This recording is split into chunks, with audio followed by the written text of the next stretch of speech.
For 4 years, number 10 has taken the snap from center and put the ball in the air for the Cowboys. Most times high and far. Sometimes, not so often, short and wide to the right or left. Ron Widby wants to do that task again this year. There's only one problem. He's being pushed by a rookie. You know, I really don't give a dang, but because the past 2 years we've been through the number one kicker in the nation anyway, so it doesn't really matter to me. Ron, how have you responded to the challenge? Are you kicking well out here in California? Well, I kicked well the first 2 or 3 days. Right now my leg's starting to get a little bit tired and not kicking quite as well. I will say I'm kicking better than Bateman is, though. Is that based on a feeling of your own, on actual statistics so far? It's based on actual statistics so far. Ron, you sound like you're up for this thing. Well, I am. I get up every year when I go to training camp. I've got 2 little boys to feed back home, and, you know, this is a job to me, and I like Dallas. I want to play in Dallas, so I get ready to play football if I can. Not the kind of a thing where you immediately got out the golf clubs and said, well, maybe that if I can't do this. Well, no, I want to play football 1 more year, you know. Like somebody asked me if I was going on the pro tour because I played so well at the end of this year, at golf that is, and I said maybe there's a possibility. As long as I can stay with Dallas in football, there won't be, because I like it in that town. I live there now, you know. But if I get traded up north or someplace, I'm going to play my 5th year, get my pension in, and maybe go try to play golf. One ordinarily thinks of competition for starting spots going on between quarterbacks or running backs or defensive ends. Thus, it's kind of ironic that here we have 2 of the hottest confrontations taking place between the punters and the place kickers, but perhaps that's a reflection of its real value to the game. This is Verne Lundquist with the Dallas Cowboys for Channel 8 Sports in Thousand Oaks, California.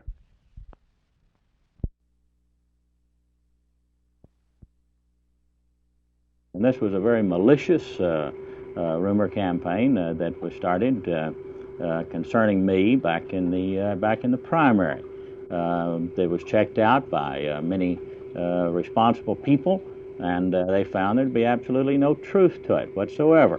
I have never been under any psychiatric care. I'm very fortunate I've not been, and neither is any immediate member of my family. But those are vicious rumors that make it really difficult for people to get into political life, and I think it's most unfortunate that such rumors are that are ever used.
That man who's about to kick the football has a right to feel special. The name is Marv Bateman. The background includes 4 years at Utah, the last of which he led the United States Collegians in putting with better than a 48.6-yard average. The Cowboys thought enough of him to draft him number 3, and he's after Ron Widby's job. We asked him if he felt special having been drafted so high. Well, that gave me a good feeling. I know being drafted high, you know, you gotta perform for him, and I think it's a player's duty, I guess, to play the best, and it really kind of gave me a good feeling that I was drafted that high by Dallas. Marv, did you also place kick at Utah? Yes, I place kicked and punted up there and did the kickoffs, but this last year I had a muscle tore in my thigh, and it kind of delayed me about the first 7 games from place kicking, but I punted all of them, and I place kicked the last 3. Have they indicated that they want you to work on the place kicking as well as the punting, or are you concentrating on one to the exclusion of the other here? I think they want me to work on both of them for more as a long-range thing, but I think primarily to me, I think I want to work primarily on my punting because I did do pretty good last year. Bateman, despite his high draft number, has a bit of a problem. The fellow's name who has been kicking the footballs for the last 4 years is Ron Widby. We'll talk with Ron about this confrontation on the 10 o'clock news tonight. From Thousand Oaks, California, Verne Lundquist for Channel 8 Sports.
It's discussed at every ABA meeting because it is of prime importance that we expose the great product that is ABA basketball to more people. We had a meeting with, during the Chicago meetings with the Vice President for Sports for the network which currently has the ABA contract. And I think there's a real strong possibility that even during this year there'll be a great many more ABA games aired on the network. And then for subsequent seasons, even more. So we feel confident about the growth of television and ABA basketball, and certainly Commissioner Carlson will take that as one of the top priorities in his new job. Now, the Miami franchise and the Pittsburgh franchise, is there a possibility that San Diego might land either of those franchises? Well, San Diego is a very good basketball city. The fact that the Rockets, who are now the Houston Rockets, left that is not a real indication of San Diego as a basketball city. They were averaging more than 7,000 fans a game. There was some political infighting, some problems with the arena leases and so forth that really caused the move. So I'd say that San Diego is an excellent city, and that if the ABA did move to San Diego, it'd be a good move.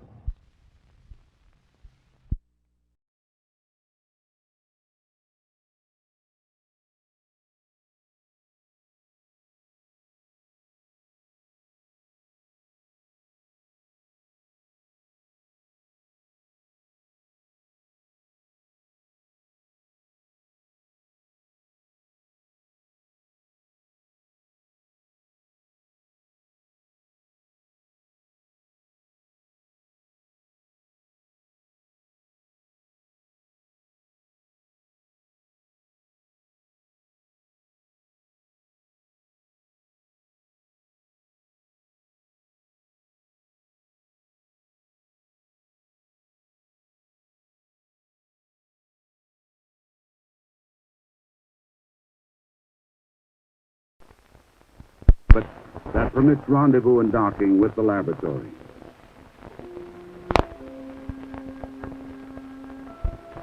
Then relax.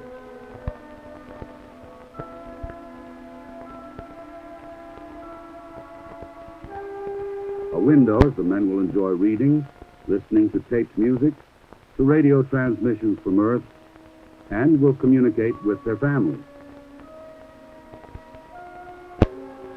For privacy, there are 3 compartments for sleeping.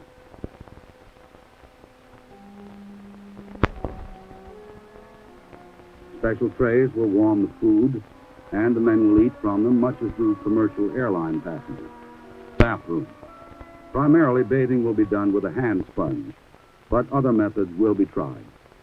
Samples of urine will be frozen. All fecal matter will be dried. Both will allow for good air circulation. Specially designed shoes hooked into this mesh to provide body restraint, since in zero-G, without them, it is difficult to stay in one place. This will scan the sun, train the telescope mount, and record the sun's radiation. Approximately 50 scientific investigations will be performed during each mission. Here are a few examples that serve to illustrate their type and scope.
It's my understanding that he's a former resident of Nashville, Tennessee. He tells us that he's attended Vanderbilt University. He seems to be very intelligent, a very articulate young man. Is he in any way connected with Mr. Mayhew? Yes, he's employed by Aubrey Mayhew and has been instrumental the last few months in keeping the Texas School Book Depository open.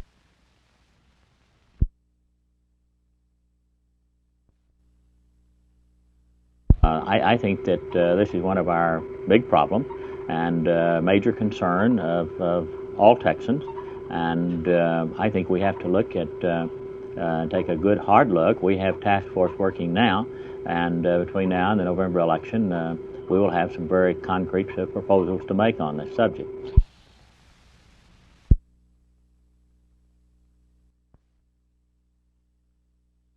The Dallas County Courthouse is now a 24-hour residence for the 12-member jury in the John McKee embezzlement trial. In a rare move this morning, Judge John Meade sequestered the jury, ordering them to stay here night and day throughout the trial. That to keep them away from newspaper, radio, and television reports of the trial. One court official said that this is the first time in the past 8 years that Judge Meade has sequestered a jury in a non-capital offense.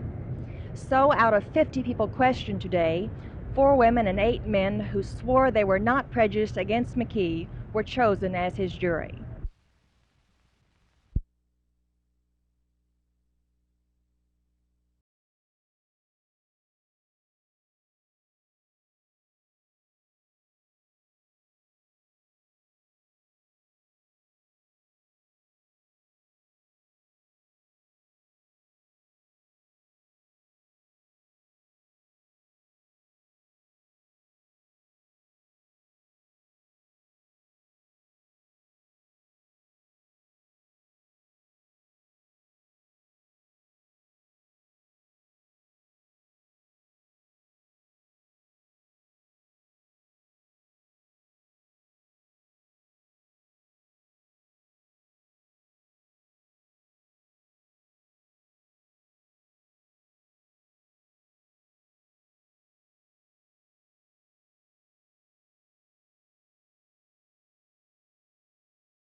that funky goalkeeper.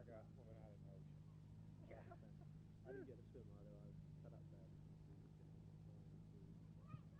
That's good tackle. That's the way. Come on, Larry.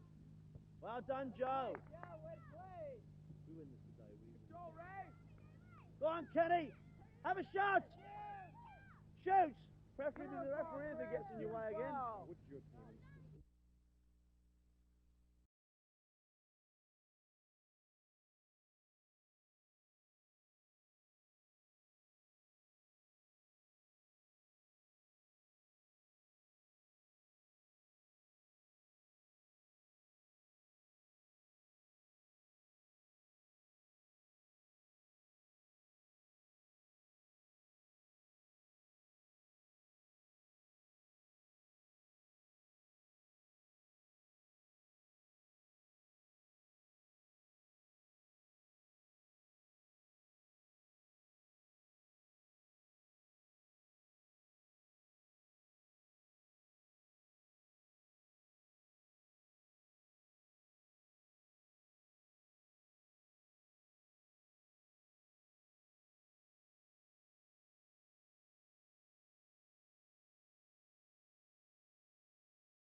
Federal custom agents followed the... That it's going to be up to the school board of Wilmer-Hutchins now to call a bond issue. Furthermore, the president of the school board, Mr. Davis, who I understand would be the tie-breaking vote, was put squarely on the spot, I think, by the people present. It's going to be up to him not only to call a school board meeting, but also to break the tie and exert leadership then in trying to pass a bond issue. That's the only long-range solution, and their own superintendent, Mr. Finley, said so. Okay. Councilman Allen wants the council to go ahead and push for the code enforcement for beginning in September. Is the council, in fact, going to do that? Well, I think that would be the feeling of the council at this time, but I would have a feeling that we're sympathetic to the problem, and we have great empathy and consideration for the people of the Wilmer-Hutchins School District, and we understand the school board's problem and the school administration's problem. I think we'd be willing to be lenient, but right now we're going to have to insist on compliance to our codes.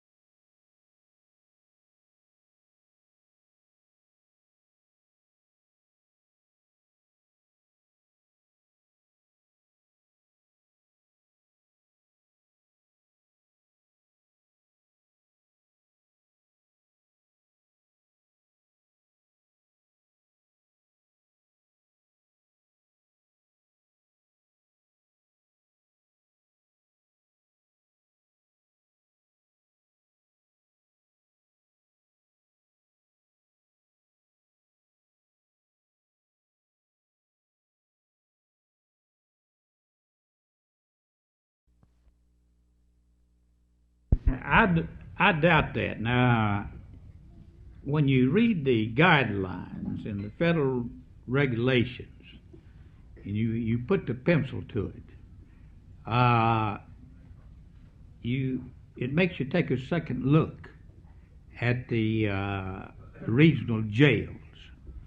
What I'd like to see the legislature do is to pass a law where we can take these people that's now on appeal directly to a rehab center in Huntsville.